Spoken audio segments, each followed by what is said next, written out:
Hello friends, मेरा नाम प्रभात मौर्य है और आप देख रहे हैं quick exam study channel. Friends, आज हम लोग मैथ के एक अन्य महत्वपूर्ण टॉपिक समलंब चतुर्भुज के परिमाप तथा क्षेत्रफल के विषय में अध्ययन करेंगे। तो आइए देखते हैं। देखिए, मैंने समलंब चतुर्भुज बनाया है। पहले वो इसके बारे में थोड़ी सी जानकारी ले लेते हैं। देखिए, इसकी दो भुजाएं ए बी और डी सी ये एक दूसरे के समांतर हैं, दोनों पैरेलल हैं, ठीक है। लेकिन जो दूसरी भुजाएं हैं ए डी और बी सी ये कभी भी एक दूसरे के समानांतर नहीं होती हैं।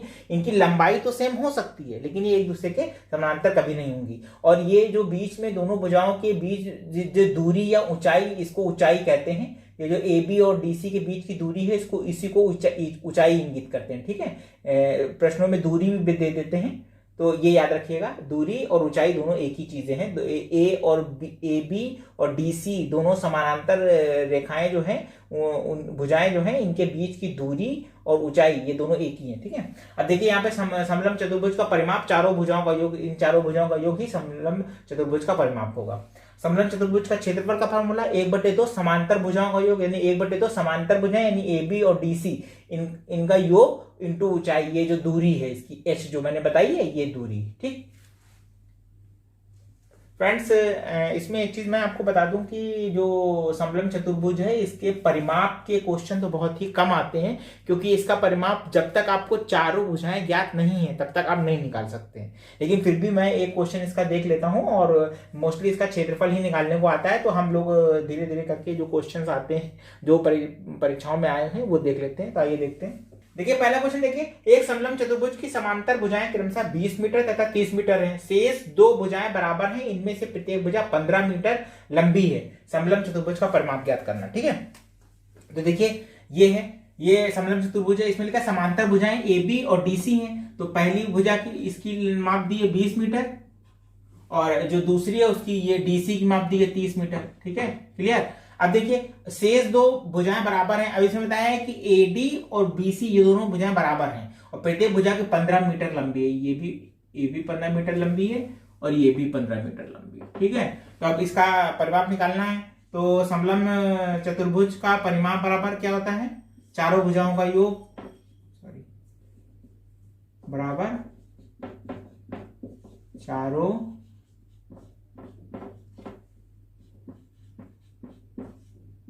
भुजाओं का योग हो जाता है। अब हमको चारों भुजाएं मालूम है, तो हम उसका मान उसमें पुट कर देते हैं। चारों भुजाएं यानी A B plus B C plus C D plus D A, ठीक। अब इनका मान पुट, ए बी का मान है 20 मीटर, बी सी का मान है 15 मीटर, सी डी का मान है 30 मीटर, और डी ए का मान है 15 मीटर, ठीक।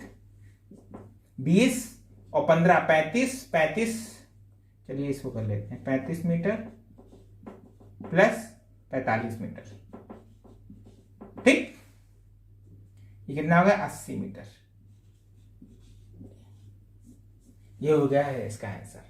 समलंब चतुर्भुज का जो परिमाप होगा वो होगा 80 मीटर, ठीक है। आइए अगला क्वेश्चन देख लेते हैं। देखिए, इसमें लगा है एक समलंब चतुर्भुज की समांतर भुजाएं क्रमशः 20 मीटर और 25 मीटर है। इनके बीच की लंबवत दूरी 18 मीटर है। तो क्षेत्रफल ज्ञात करना है, ठीक। अब देखिए, इनके जो समांतर भुजाएं हैं ए बी और डी सी, इसमें दिया है ए बी बराबर दिया हुआ है 20 मीटर, ए बी बराबर दिया हुआ है 20 मीटर, ठीक है, 20 मीटर। और डी सी बराबर दिया हुआ है कितना? 25 मीटर, 25 मीटर। और ऊंचाई, दोनों के बीच की दूरी यानी ऊंचाई दी हुई है, एच बराबर दिया हुआ है आपका 18 मीटर, ठीक। ये दिया है 20, ये 25 और ये 18, यही दिया हुआ है, ठीक। अब हम लोग समलंब चतुर्भुज का परिमाप, क्षेत्रफल निकालना ना, तो क्षेत्रफल का फार्मूला लगा देंगे। समलंब चतुर्भुज का क्षेत्रफल बराबर 1/2 इंटू समांतर भुजाओं का योग है, तो A B plus D C into ऊंचाई, यही हो गया दोनों भुजाओं का, समांतर भुजाओं का योग। अब देखिए, 1/2 इंटू ए बी 20 मीटर है, और डी सी कितना है? 25 मीटर है, और ऊंचाई कितनी है? 18 मीटर, ठीक है, ठीक। क्लियर। अब देखिए, 1/2 इंटू 20 और 25 45 मीटर हो गया, 45 मीटर इंटू 18 मीटर, अब यहाँ पे काट दें, 2 से काट दें, 2 9 18, 9 मीटर आ गया। अब यहाँ होगा 45 मीटर इंटू 9 मीटर। ठीक, समझ में आ गया? 45 इंटू 9 मीटर आ गया। अब दें इसका आएगा 405 वर्ग मीटर। अब 45 का 9 से गुणा करेंगे तो 405 आ जाएगा वर्ग मीटर। ये इसका क्षेत्रफल हो गया। ठीक, क्लियर हो गया भाई? हमें सब चीज दी हुई थी, हमें कोई चीज ज्ञात नहीं करी, तीनों चीजें दी हुई थी, मान रख दिया, मैंने हल कर दिया और ये निकल आया। ठीक, इसको हम लोग वर्ग मीटर या मीटर स्क्वायर भी लिखते हैं यहाँ पे, या मीटर स्क्वायर कुछ भी लिखते, दोनों में से कोई भी लिख सकते। ठीक है, अगला क्वेश्चन देख लेते हैं। ये देखिए, इसमें लिखा हुआ है कि एक समलंब चतुर्भुज की समांतर रेखाएं क्रमशः 1.5 मीटर और 2.5 मीटर लंबी है, इनके बीच की लंबवत दूरी 6.5 मीटर है, तो क्षेत्रफल ज्ञात कीजिए। ठीक है, ठीक है। तो देखिए हमें दिया क्या हुआ है, हमें दिया हुआ है कि समांतर भुजाएं क्रमशः, यानी कि AB की माप दी हुई है, AB की माप दी है 1.5 मीटर, 1.5 मीटर, और DC की माप दी हुई है हमें 2.5 मीटर, 5 मीटर, और ऊंचाई यानी दूरी दोनों की दी हुई है 6.5 मीटर। ठीक है, 6.5 मीटर ये दी हुई है। ठीक, अब देखिए ये 1.5 दी हुई है और ये दी हुई है 2.5 और ये दी है 6.5 मीटर। ठीक, अब यहां से हम सब कुछ दिया हुआ है, क्षेत्रफल निकाल लेंगे। तो समलंब चतुर्भुज का क्षेत्रफल बराबर क्या होता है, 1/2 इंटू दोनों भुजाओं का योग यानी AB plus BC DC into ऊंचाई। ठीक, 1/2 इंटू AB कितना है 1.5 है, प्लस DC कितना है 2.5 है, मीटर में है ये। ठीक है, इंटू 6.5 मीटर। ठीक, अब देखिए 1/2 इंटू 1.5, 2.5 कितना हो गया 4 हो गया, इंटू 6.5 मीटर आ गया। यहाँ पे 2 से काट दीजिए, 2 दूनी 4, 2 मीटर इंटू 6.5 मीटर, ये आ गया कितना 13 मीटर, वर्ग मीटर, वर्ग मीटर। ये आंसर हो गया इसका। ठीक है, इस समलंब चतुर्भुज का क्षेत्रफल 13 वर्ग मीटर होगा। आइए अगला क्वेश्चन देख लेते हैं। देखिए इसमें लिखा है एक समलंब चतुर्भुज की समांतर भुजाएं क्रमशः 40 मीटर 130 मीटर लंबी हैं, इनके बीच की लंबवत दूरी 60 मीटर, क्षेत्रफल ज्ञात कीजिए। अब देखिए इसमें क्या लिखा है, AB जो ये यहां लिख लेते हैं। देखिए ये 40 मीटर है, ये दिया हुआ है 130 मीटर, और ऊंचाई कितनी दी हुई है, दूरी दी हुई है 60 मीटर। ठीक है, अब देखिए AB बराबर कितना दिया हुआ है, AB बराबर 40 मीटर दिया हुआ है, और DC बराबर कितना दिया हुआ है 130 मीटर दिया हुआ है, और आपकी ऊंचाई यानी दोनों की दूरी दी हुई है 60 मीटर। ठीक, अब हमें क्षेत्रफल निकालना है। तो समलंब चतुर्भुज का क्षेत्रफल बराबर होता है 1/2 इंटू पहली भुजा AB प्लस दूसरी भुजा DC, सब जो समांतर भुजाएं होती, ठीक है, समांतर भुजाएं, और इंटू ऊंचाई। ठीक, अब यहाँ पे हमें 1/2 इंटू AB 40 मीटर दिया हुआ है, 40 मीटर, प्लस DC 130 मीटर दिया हुआ है, इंटू ऊंचाई कितनी दी हुई है 60 मीटर। ठीक, ये मान रख दिया मैंने। अब देखिए यहाँ काट दिया, 2 इंटू 30 30 आ जाएगा यहाँ पे। तो यहाँ पे आ गया 40 और 30 170 मीटर इंटू 30 मीटर। ठीक, तो 5100 वर्ग मीटर, ये इसका हो जाएगा आंसर। ठीक है, 5100 वर्ग मीटर क्षेत्रफल होगा इसका। ठीक, देखिए फ्रेंड्स, इसमें मोस्टली परीक्षाओं में समलंब चतुर्भुज का परिमाप के क्वेश्चन तो बहुत ही कम ही आते हैं, क्योंकि परिमाप तभी निकाला जा सकता है जब उसकी चारों भुजाएं ज्ञात हों। ठीक है, तो अधिकतर इसके क्वेश्चन क्षेत्रफल से ही आते हैं। और इसके बाद हम लोग जो क्वेश्चन देखेंगे वो देखिए, वो क्वेश्चन बहुत ही ज्यादा परीक्षाओं में आता है, इसलिए उसको बहुत ही ध्यानपूर्वक देखिएगा। बहुत ही सरल है, बहुत ही इजी है। तो आइए देखते हैं। देखिए इसमें लगा एक समलंब चतुर्भुज की समांतर भुजाएं क्रमशः 58 मीटर और 42 मीटर हैं, शेष दो भुजाएं बराबर हैं, यानी कि ये इन दोनों भुजाओं का मान दिया हुआ है AD और BC भुजाएं बराबर हैं, और प्रत्येक भुजा 17 मीटर लंबी है, तो क्षेत्रफल ज्ञात करना है। ठीक, हमें देखिए इसमें जो AB दिया हुआ है ये 58, ये जो दिया हुआ है इसमें देखिए ये 42 मीटर है, 42 मीटर है, और ये है 58 मीटर। ठीक, ये दिया हुआ है मीटर।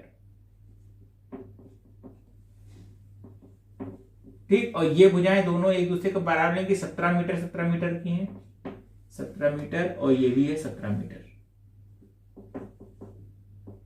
ठीक, अब देखिए, अब हमें निकालना है क्षेत्रफल, और क्षेत्रफल में क्या होता है, इन दोनों समांतर भुजाओं का योग इंटू ऊंचाई। ऊंचाई तो उसमें दी नहीं है, तो हमें ऊंचाई निकालनी है। ठीक, यहां पे दिया क्या है, ए बी दी हुई है, ए बी दी हुई है 42 मीटर और डीसी दी हुई है 58 मीटर, और जो भुजाएं, ये भुजाएं 17 मीटर दी हुई हैं। ठीक, तो हमको इसमें निकालना, देखिए दोनों एक दूसरे से समांतर हैं। अगर हम यहां देखिए, यहां पे इसी तरह का एक लंब डाल दें ऐसे करके नीचे, तो आप क्या करेंगे, देखिए ये 42 मीटर हुई, तो इस लंब से इस लंब की दूरी भी बीच की 42 मीटर होगी। ठीक है, तो अब हमें देखिए यहां से अगर ये ई बिंदु है, ई बना यहाँ पे ई, और ये बना एफ। ठीक है, तो देखिए हमको डी से ई की दूरी और सी से एफ की दूरी कैसे ज्ञात होगी, अगर हम डीसी से डीसी माइनस ए बी कर दें तो हमें ये दूरी डी से ई की डीई प्लस एफ सी की दूरी ज्ञात हो जाएगी। भाई इससे जितनी ज्यादा है वही तो दोनों में डिवाइड होगी दूरी।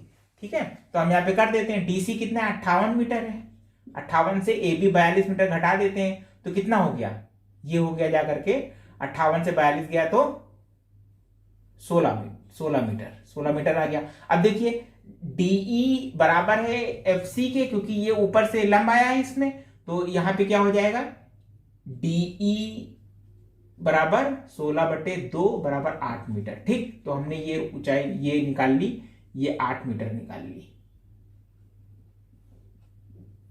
सॉरी ये नहीं, ये 8 मीटर निकली। ठीक है, ये 8 मीटर आ गई। ठीक, और यहां से ये 8 मीटर हो गई, यहां से यहां तक ये 8 मीटर हो गई। ठीक, अब देखिए जो आपका देखिए ये 90 डिग्री है, तो अगर आप खाली इसे ही देखें त्रिभुज ए ई और डी में, तो देखिए ये 17 मीटर हमें पता है, ये 8 मीटर पता है, ये हम ऊंचाई निकाल लेंगे यहां से। तो हम यहां से ऊंचाई निकाल लेते हैं, कैसे निकालेंगे ऊंचाई, देखिए लेकिन त्रिभुज ए ई और डी में देखिए ए डी स्क्वायर बराबर डी स्क्वायर प्लस ई ए स्क्वायर, यही हो जाएगा भाई, आधार का स्क्वायर और लंब का स्क्वायर। अब देखिए एडी का मान है 17 मीटर, 17 रख दिया, डी का मान 8 निकाला है, 8 रख दिया मैंने यहाँ पे, प्लस ई ए का मान हमें निकालना है, ई ए स्क्वायर। अब क्या हो जाएगा, या यहाँ पर देखिए, या ई ए स्क्वायर अगर हम कर दें, ई ए स्क्वायर मतलब ये यहाँ इस बिंदु से इस बिंदु ए की दूरी, ई ए स्क्वायर अगर हम कर दें तो क्या होगा, 17 का स्क्वायर माइनस 8 का स्क्वायर हो जाएगा, यही हो जाएगा। अब देखिए, या ई ए स्क्वायर बराबर 17 का गुणा करिए, 17 इंटू 17 कर दीजिए, 7 7 49, 9 से लेकर 4 7 में 7 4 11 इंटू 7 और 9 8 289 यहाँ पे आ गया, और 8 8 64 यहाँ पर आ गया। ठीक, या देखिए ई ए बराबर यहाँ पे इससे घटेगा कितना आ जाएगा, ये 225 आ जाएगा, 225 अंडर। ठीक है, ई ए कर दिया ना, या ई ए बराबर 15 आ जाएगा यहाँ पर। भाई इसका वर्ग रूट मूल निकालेंगे, अंडर रूट निकालेंगे, 15 ही आएगा, 15 इंटू 15। ठीक, 225, ये बराबर 15। अब देखिए हमें इसकी हाइट पता चल गई, ये 15 मीटर है। ठीक, हाइट पता चल गई 15 मीटर। अब हम सीधे सीधे क्या करेंगे, हम सीधे मान रख देंगे किसमें, देखिए समलंब चतुर्भुज का क्षेत्रफल बराबर 1/2 अंदर इंटू ये समांतर जो भुजाएं हैं उनका योग, यानी कि A B plus D C into height E A जो निकाली है। ठीक, अब देखिए 1/2 इंटू ए बी का मान कितना है, 42 मीटर दिया हुआ है, 42 मीटर प्लस डी सी का मान 58 मीटर दिया, 58 मीटर आ गया यहाँ पर, और इंटू ऊंचाई कितनी निकाली हमने, 15 मीटर, 15 मीटर ये आ गया। ठीक, अब देखिए इसको जोड़ दीजिए, 1/2 इंटू ये हो गया 100 मीटर इंटू 15 मीटर। ठीक, 2 से इसको काट दिया तो 50 आ गया यहाँ पे, ये आ गया 50 मीटर इंटू 15 मीटर बराबर 750 वर्ग मीटर। ठीक है, ये इसका हो गया क्षेत्रफल। ठीक, क्लियर सर मैं आप लोगों की। देखिए इसमें सिर्फ कुछ नहीं करना है, इसमें हमें दिया हुआ था 58 मीटर और 42 मीटर लंबाई दी थी, 42 मीटर 58 मीटर। तो जब हमने यहां से नीचे की ओर लंब डाल दिया ऐसे, तो ये जो कटा बराबर में, तो ये ठीक 42 मीटर आ गया। तो जितनी दूरी ज्यादा है 42 से 58 कितनी ज्यादा है, 16 मीटर ज्यादा है। तो D और E ये और प्लस ये दो, यही दो तो 16 मीटर होंगे, इन्हीं दोनों की दूरी 16 मीटर होगी। अब चूंकि ये दोनों बराबर हैं, DE और FC बराबर हैं, तो हमने इसकी दूरी कर दी कि 16/2 बराबर 8 मीटर। अब देखिए हमें 17 मीटर दी हुई है, 8 मीटर दी हुई है, तो ये निकालनी थी, पाइथागोरस प्रमेय लगा दी हमने। पाइथागोरस प्रमेय लगा करके हमने E और A का मान 15 मीटर ज्ञात कर लिया।